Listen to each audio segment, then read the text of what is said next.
Rome was not built in a day. ये कहावत तो आपने सुनी होगी। रोम का वर्ल्ड डोमिनेंस खत्म हुए सेंचुरीज बीत गई, लेकिन इसका कल्चर आज भी इन्फ्लुएंशियल है। इसकी फिलॉसफी, इसके अल्फाज, इसका आर्किटेक्चर आज भी दुनिया में पॉपुलर है। ये वो सुपर पावर था जिसने हिस्ट्री में पहली बार मॉडर्न आर्मी की बुनियाद रखी, जिसने एम्पायर को चलाने के लिए पहली बार सेनेट का सिस्टम बनाया, जिसने अपने रिपब्लिक पीरियड में तकरीबन 5 सदियों तक डेमोक्रेसी को सक्सेसफुली चलाया। कितनी ही मॉडर्न पॉलिटिकल टर्म्स जैसे कि रिपब्लिक, डिक्टेटर्स, सेनेट और वीटो ऐसी हैं जिन्हें रोमन पॉलिटिक्स से लिया गया है। एम्पायर के पीक पीरियड में इसकी पॉपुलेशन इतनी थी कि दुनिया का हर 5वां इंसान रोमन था। रोमन किंगडम, रिपब्लिक और एम्पायर के पीरियड्स को मिला लिया जाए तो कुल मिलाकर 2000 साल से भी ज्यादा रोम का डोमिनेंस रहा। ये कैसे पॉसिबल हुआ और फिर कैसे इस सुपर पावर का डाउनफॉल हुआ और क्यों हुआ, आइए जानते हैं आज के इस वीडियो में। रोम की शुरुआत के बारे में बहुत सारी मिथोलॉजिकल स्टोरीज एग्जिस्ट करती हैं। एक कहानी के मुताबिक 2 जुड़वा भाई थे, रोमुलस और रेमस, जिन्हें बचपन में नदी में बहा दिया गया था क्योंकि वो गॉड ऑफ वॉर मार्स की नाजायज औलाद थे। लेकिन किसी तरह ये बच्चे एक जंगल में जा पहुंचे जहां पर इनको एक भेड़िए ने देखा और इनको अपने बच्चों की तरह पाल पोस कर बड़ा किया। फिर इन दोनों ने मिलकर टाइबर नदी के पास एक सेटलमेंट बनाया, लेकिन कुछ समय बाद शहर के कंट्रोल को लेकर दोनों के बीच लड़ाई हो गई, जिसमें रीमस की मौत हो गई और फिर रोमुलस ने इस शहर को रोम का नाम दिया। ऐसी ही 2-3 और मिथोलॉजिकल स्टोरीज भी हैं रोम की शुरुआत के बारे में, लेकिन मॉडर्न रिसर्च के अकॉर्डिंग ये सब उस टाइम के रोमन हिस्टोरियंस ने अपने किंगडम को एक लेजेंडरी ओरिजिन स्टोरी देने के लिए बनाई थी।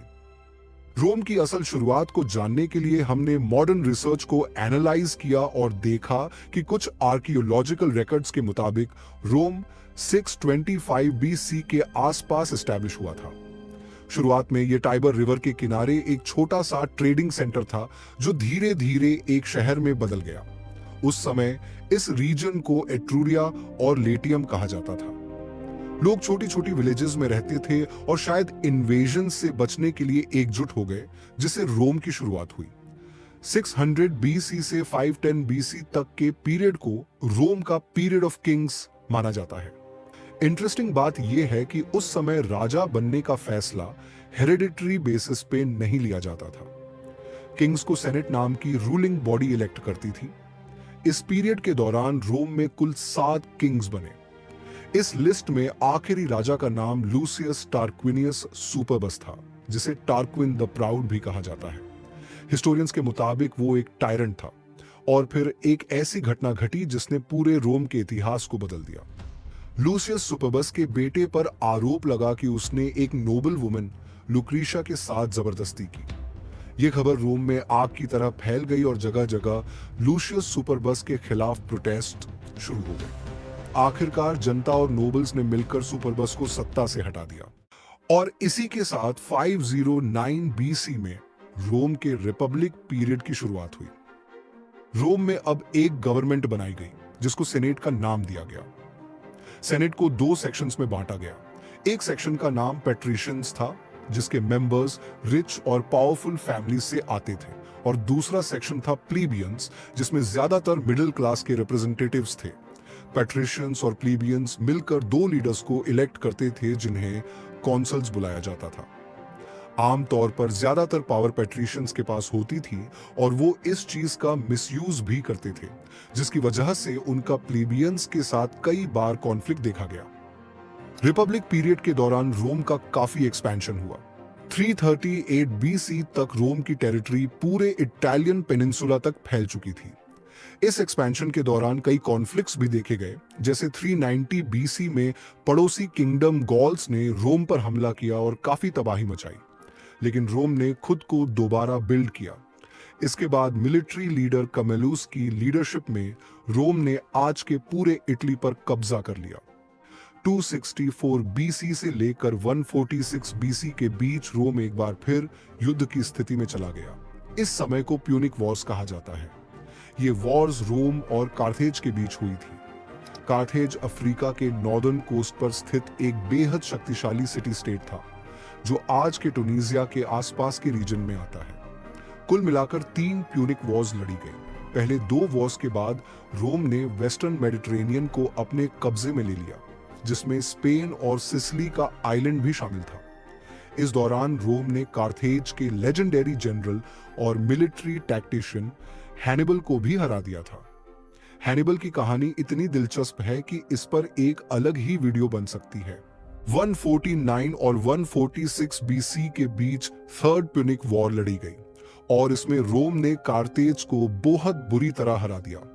वॉर जीतने के बाद रोम ने पहले तो कार्थेज में जमकर लूटपाट की, फिर पूरे शहर को जलाकर डिस्ट्रॉय कर दिया।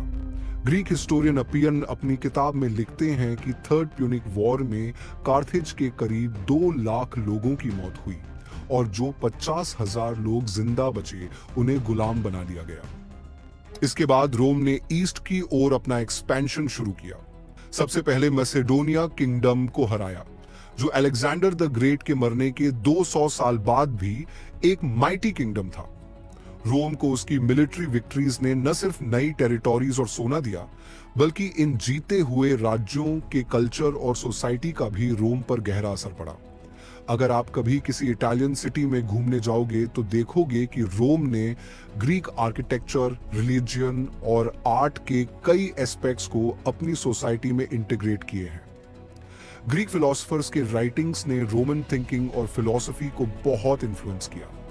100 बीसी तक मिलिट्री पावर और टेरिटोरियल एक्सपेंशन ने रोम को एक सुपर पावर बना दिया था। लेकिन जैसे जैसे रोम बड़ा होता गया, इसके नेगेटिव इंपैक्ट्स भी दिखने लगे, जैसे पॉलिटिकल इंस्टेबिलिटी बढ़ने लगी और सिविल वॉर्स होने लगे। जो भी लीडर्स गरीबों के लिए आवाज उठाते उनको असैसिनेट कर दिया जाता, जिसके बाद दूसरे लीडर्स गरीबों की मदद करने से डरने लगे। कुछ लीडर्स ने पॉलिटिकल चेंज के लिए वायलेंट तरीके भी अपनाए, लेकिन उनको भी मार दिया गया। इसके बाद रिपब्लिक बहुत अनस्टेबल हो गया और फिर से सिविल वॉर्स शुरू हो गए। ऐसे सिचुएशन में अक्सर डिक्टेटोरियल लीडर्स फायदा उठाते हैं। ऐसा ही कुछ यहां भी हुआ और रोम को मिला अपना सबसे बड़ा डिक्टेटर। साल था 58 बीसी।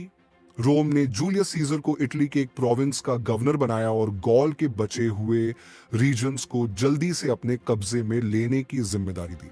गॉल एक सेल्टिक लोगों की ट्राइब थी जो आज के फ्रांस, बेल्जियम और स्विट्जरलैंड, जर्मनी के कुछ हिस्सों में आता था। लेकिन गॉल पर कब्जा करना सीजर के लिए आसान नहीं होने वाला था, क्योंकि गॉल्स एक इंडिपेंडेंट ट्राइब था और उनको किसी के रूल के अंदर होना बिल्कुल मंजूर नहीं था। तो उन्होंने वर्सिंगेटोरिक्स को अपना लीडर चुना और सीजर के खिलाफ जंग के लिए तैयार हो गए। इस जंग को गैलिक वॉर्स कहा जाता है, जो 58 बीसी में शुरू हुई और अगले 6 साल तक चलती रही। 52 बीसी में सीजर ने गॉल की एक प्रमुख सिटी अलीजिया को महीनों तक घेर के रखा, जिससे गॉल के लोग भूख से मरने लगे और जो लोग बचे थे उन पर हमला करके मार दिया। इस बैटल को जीतने के बाद ये कहा जा सकता है कि सीजर ने वॉर भी जीत ली। बायोग्राफर प्लूटार्क लिखते हैं कि इस वॉर में सीजर और उसकी आर्मी ने 30 लाख गॉल्स के खिलाफ जंग लड़ी और उनके 10 लाख लोगों को मार दिया और 10 लाख लोगों को गुलाम बना लिया। गॉल के कॉन्क्वेस्ट ने सीजर को रोम में काफी पॉपुलर बना दिया। सीजर की बढ़ती पॉपुलैरिटी और पावर से सेनेट में इनसिक्योरिटी बढ़ने लगी। इसी वजह से सेनेट ने सीजर को अपने मिलिट्री कॉन्क्वेस्ट्स खत्म कर गॉल से वापस आने के ऑर्डर्स दिए और इसके जवाब में सीजर ने जो किया वो पूरे रोमन एम्पायर की हिस्ट्री को बदलने वाला था। सीजर ने सेनेट के ऑर्डर्स को मानने से मना कर दिया। इसके बाद सीजर ने 2 और रोमन जनरल्स, ग्नेउस पोम्पियस मैग्नस और मार्कुस लिसिनियस क्रेसस के साथ एक अलायंस फॉर्म किया, जिसे ट्रायम्विरेट के नाम से जाना जाता है। इंटरेस्टिंग बात यह है कि पोम्पे सीजर का दामाद था। ट्रायम्विरेट की पॉपुलैरिटी रोम में इतनी बढ़ गई कि ये तीनों मिलकर रोम की पॉलिटिक्स और नैरेटिव को कंट्रोल करने लगे। कुछ समय तक सीजर के लिए सब कुछ प्लान के हिसाब से जा रहा था, लेकिन फिर हर पॉलिटिकल अलायंस की तरह ट्रायम्विरेट में भी प्रॉब्लम शुरू हो गईं। सबसे पहले क्रासस ने सीजर की बढ़ती पॉपुलैरिटी देखकर कुछ ऐसा करना चाहा कि उसकी पॉपुलैरिटी भी सीजर के बराबर हो जाए।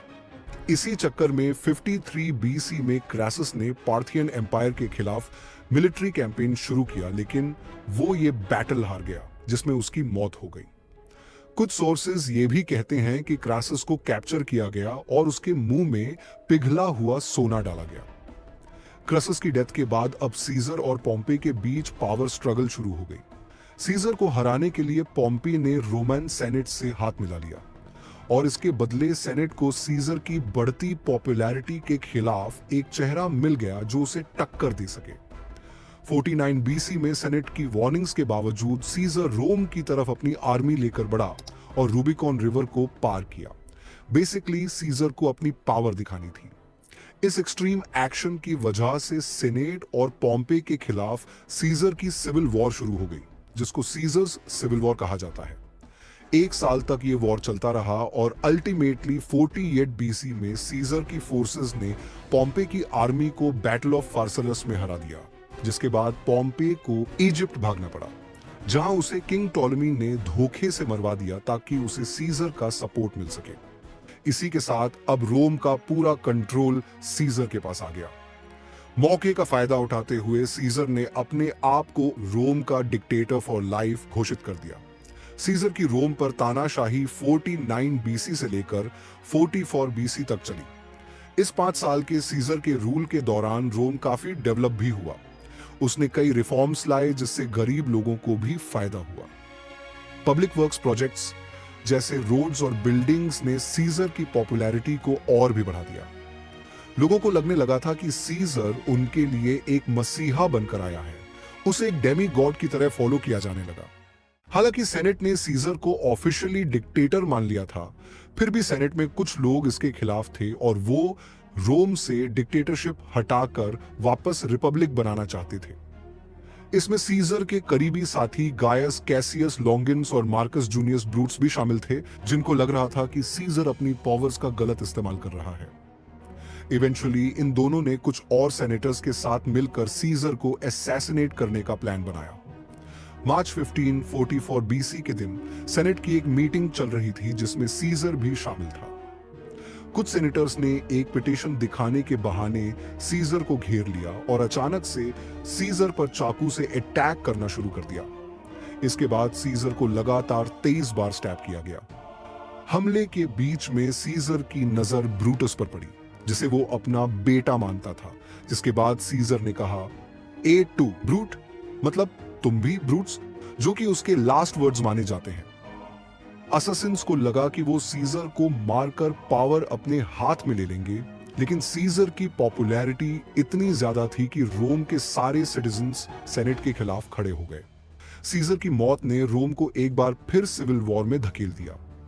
यहाँ पर एंट्री होती है सीजर के ग्रैंड नेफ्यू ऑक्टेवियन की, जिसे सीजर ने ऑफिशियली अडॉप्ट किया था।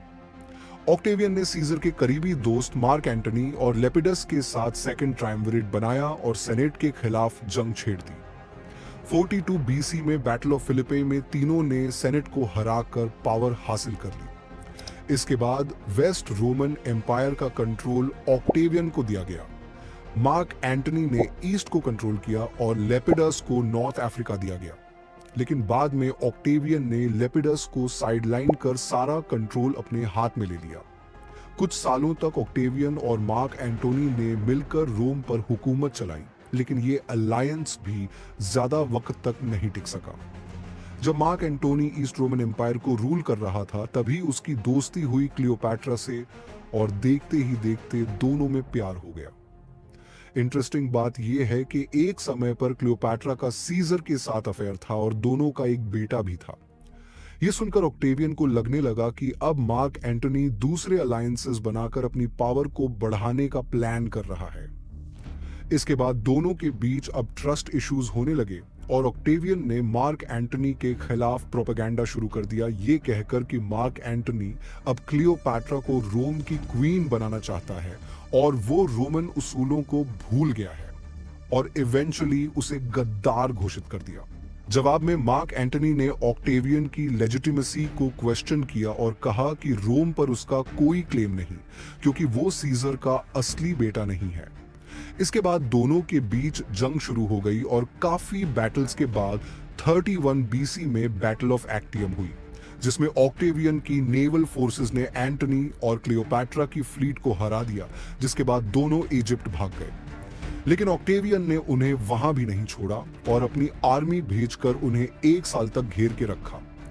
फिर 30 ईस्वी में एंटोनी और क्लियोपेट्रा ने हार मान ली और दोनों ने आत्महत्या कर ली। इसके बाद ऑक्टावियन को रोम का पहला एम्परर घोषित किया गया और उसने ऑगस्टस का नाम अपना लिया और इसी के साथ शुरुआत हुई रोमन एम्पायर की। ऑगस्टस का रूल 41 साल तक चला और इस पीरियड को पैक्स रोमना यानी रोमन पीस कहा जाता है। ऑगस्टस से पहले रोम में कोई ना कोई युद्ध या पॉलिटिकल इंस्टेबिलिटी चलती ही रहती थी और लोग इससे तंग आ चुके थे। इस वजह से अगस्टस के स्थिर शासन को लोगों ने बहुत पसंद किया। अगस्टस एक बहुत ही कैपेबल एम्परर था। उसने अपने एम्पायर में कॉन्फ्लिक्ट्स रोके, कई प्रोग्रेसिव लॉज लाए और आर्किटेक्चर पे भी फोकस किया।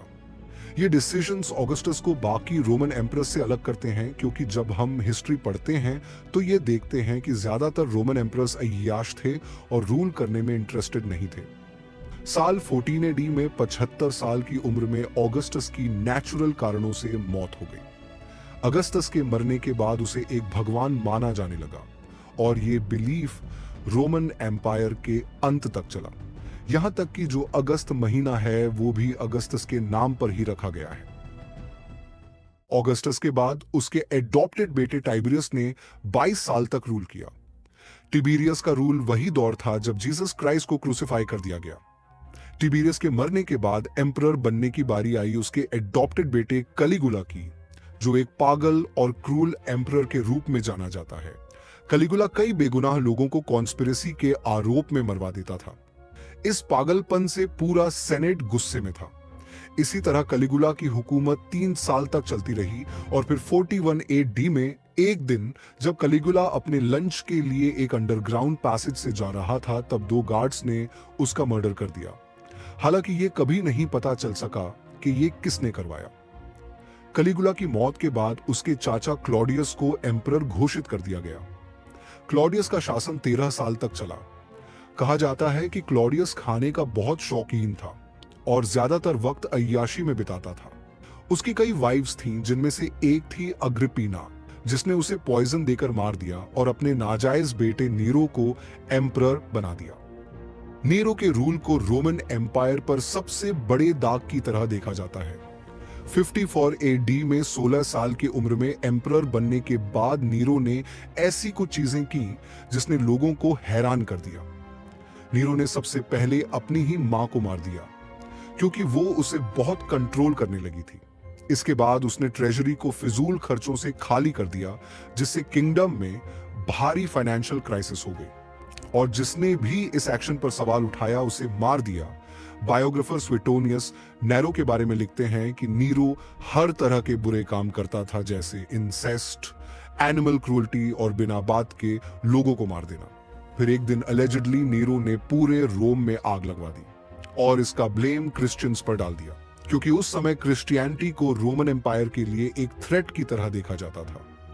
खैर, तो इसी फायर इंसिडेंट से एक फेमस कोट निकली जो आज भी लोग डिक्टेटर्स के लिए यूज करते हैं, नीरो फिडल्ड व्हेन रोम बर्न्ड।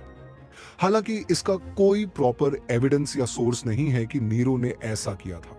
वैसे भी फिडल तो नीरो के मरने के 1000 साल बाद बनाया गया था, तो इस कहानी पर यकीन करना मुश्किल है। यह भी पॉसिबिलिटी है कि नीरो के एनिमीज ने ही ये स्टोरी मैन्युफैक्चर की हो उसे डिफेम करने के लिए। जो भी हो, लेकिन उस समय पे रोम में आग लगी, इसके एविडेंसेस हैं। और इस इंसिडेंट के बाद रोम के लीडर्स का पेशेंस अब पूरी तरह खत्म हो चुका था। मौके का फायदा उठाकर स्पेन के गवर्नर सर्वियस सल्पिसियस गाल्बा ने नीरो को थ्रोन के लिए चैलेंज किया। गल्बा के लिए बढ़ते सपोर्ट को देखकर नीरो को समझ आ गया कि अब उसका रूल खत्म होने वाला है। अपनी जान बचाने के लिए उसे रोम से भागना पड़ा और इसके बाद सीनेट ने नीरो को enemy of the state declare कर दिया। पकड़े जाने और पब्लिक एग्जीक्यूशन की शर्म से बचने के लिए नीरो ने 30 साल की उम्र में अपनी जान ले ली। क्योंकि नीरो का कोई ऑफिशियल औलाद नहीं था, इसलिए जूलियो क्लॉडियन डायनेस्टी, जो उसके ग्रेट ग्रेट ग्रैंडफादर ऑगस्टस के समय से चली आ रही थी, वो नीरो के साथ ही खत्म हो गई। नेरो की मौत के बाद अगला साल ईयर ऑफ द 4 एम्परर्स के नाम से जाना गया। साल था 69 ईस्वी। सेनेट के बैकिंग के साथ गल्बा को एम्परर चुना गया। देखा जाए तो गाल्बा नेरो से कुछ कम नहीं था। गाल्बा ने अपने करप्ट दोस्तों के फायदे के लिए रोमन आर्मी का पेमेंट कुछ समय तक रोक दिया, जिसकी वजह से आर्मी में फिर से रिवोल्ट्स शुरू हो गई। लोअर जर्मनी के रोमन लीजियन ने जनरल ऑलुस विटेलियस को अपना एम्परर घोषित कर दिया, लेकिन इससे पहले कि फिर से सिविल वॉर होती, गल्बा के प्रेटोरियन गार्ड यानी उसके बॉडीगार्ड्स ने गल्बा को मार डाला। ये दूसरी बार था जब एम्परर के बॉडीगार्ड्स ने अपने ही एम्परर को असैसिनेट किया। जनरल ऑलुस विटेलियस एम्परर बनने का एक बड़ा दावेदार था, लेकिन सेनेट ने अपने ही एक सेनेटर ओथो को एम्परर बनाया क्योंकि सेनेट में वो काफी इन्फ्लुएंशियल था। इंटरेस्टिंग बात यह है कि ओथो भी गल्बा का सपोर्टर हुआ करता था, लेकिन बाद में उसके खिलाफ हो गया। ओथो की इमेज एक पीसफुल और अच्छे लीडर की थी।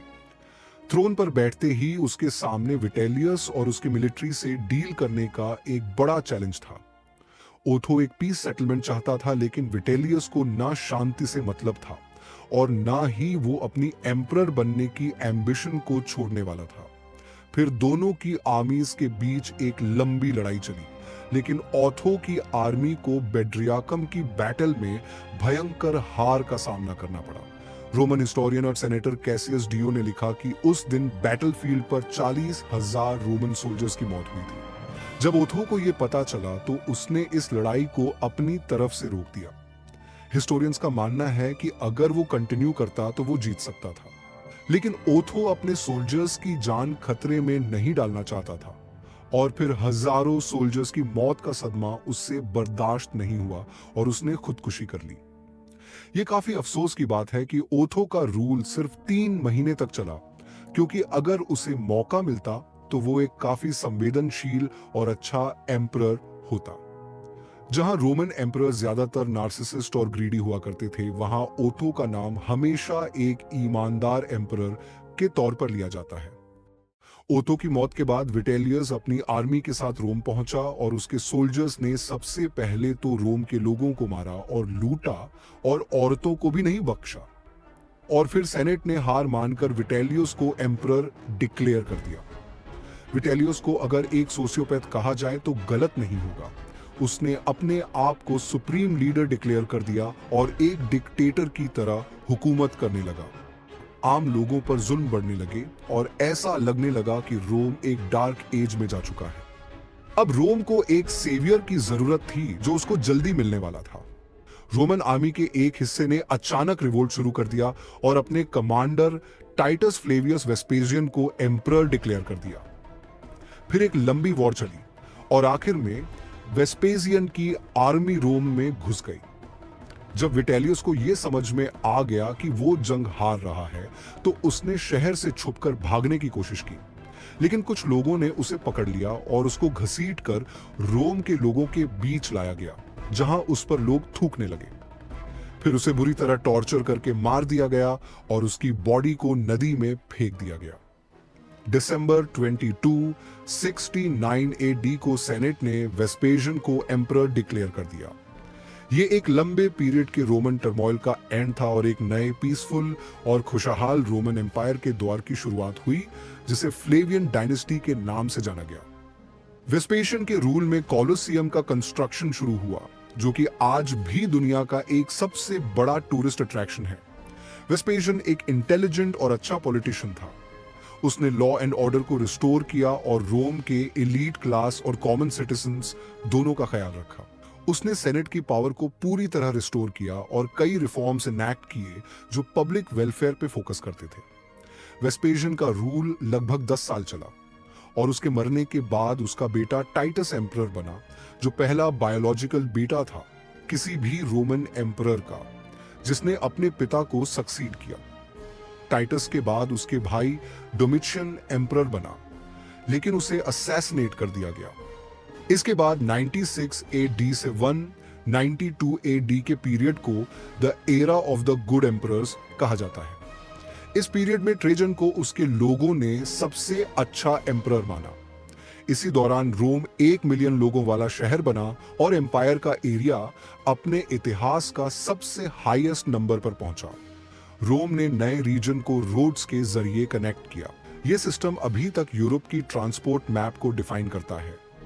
ट्रेजन की रूल के बाद एम्परर हेड्रियन ने डिफेंस को स्ट्रॉन्ग किया, ब्रिटेन में बड़ी बड़ी फोर्ट्स बनाई और रोम में पैंथियन बनवाया। पैंथियन के अंदर हैड्रियन ने अपने लवर एंटोनियस की पेंटिंग्स भी बनवाई, जो आज भी देखी जा सकती हैं। लास्ट गुड एम्परर माने जाने वाले फिलोसोफर मार्कस ऑरेलियस ने अपना ज्यादातर टाइम मिलिट्री कॉन्क्वेस्ट्स में बिताया। बैटल्स के बीच में उसने अपनी स्टोइक फिलॉसफी का मैनिफेस्टो मेडिटेशंस लिखा। मार्कस ऑरेलियस के बाद उसके बेटे कोमोडस के अंडर आखिरकार पैक्स रोमाना का अंत हो गया। कोमोडस को अपने काम से ज्यादा ग्लैडिएटर की फाइट्स पसंद थी। इवेंचुअली कोमोडस के कुछ दुश्मनों ने उसे एक फाइटर और स्लेव नार्सिसस से गला दबाकर असैसिनेट करवा दिया। इसके बाद रोम फिर से केओस में डूब गया। अगले 100 साल रोमन एम्पायर काफी अनस्टेबल रहा। इस पीरियड के दौरान 25 से ज्यादा एम्परर्स आए और उनमें से लगभग सभी को असैसिनेट कर दिया गया। एक बार तो प्रेटोरियन गार्ड ने एम्परर को मार दिया और नेक्स्ट एम्परर की पोस्ट को ऑक्शन पर लगा दिया।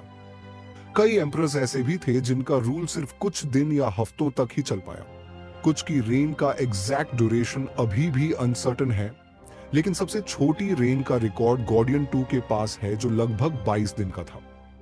285 AD में डायोक्लिशियन, जो उस टाइम का एम्परर था, उसने रोमन एम्पायर को ठीक से मैनेज करने के लिए उसे वेस्टर्न और ईस्टर्न पार्ट्स में डिवाइड कर दिया।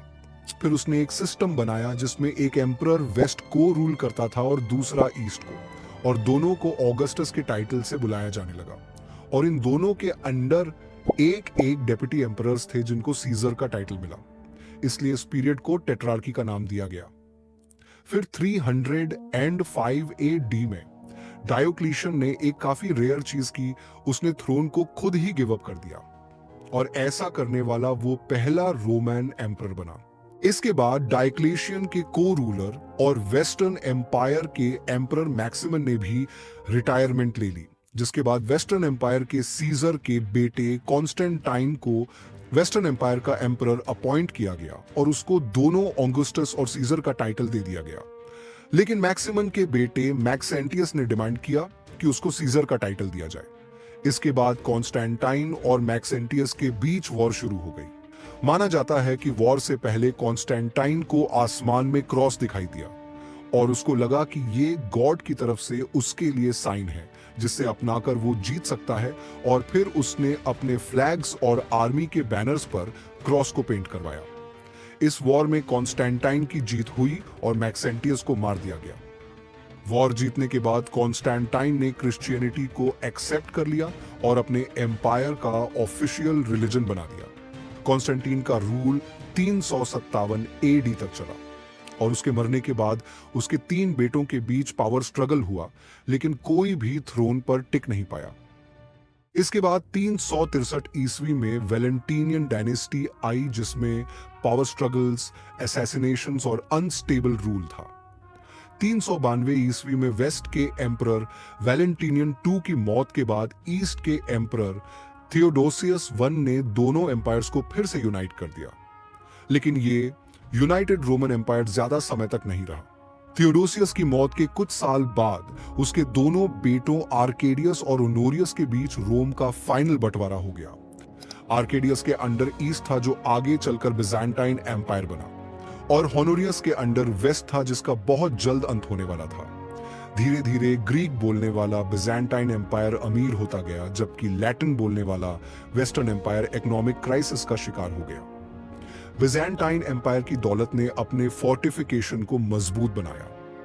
जब इन्वेडर्स ने कॉन्स्टेंटिनोपल की ताकत और रोम की कमजोरी को देखा तो उन्हें वेस्ट को अटैक करना ज्यादा आसान लगा।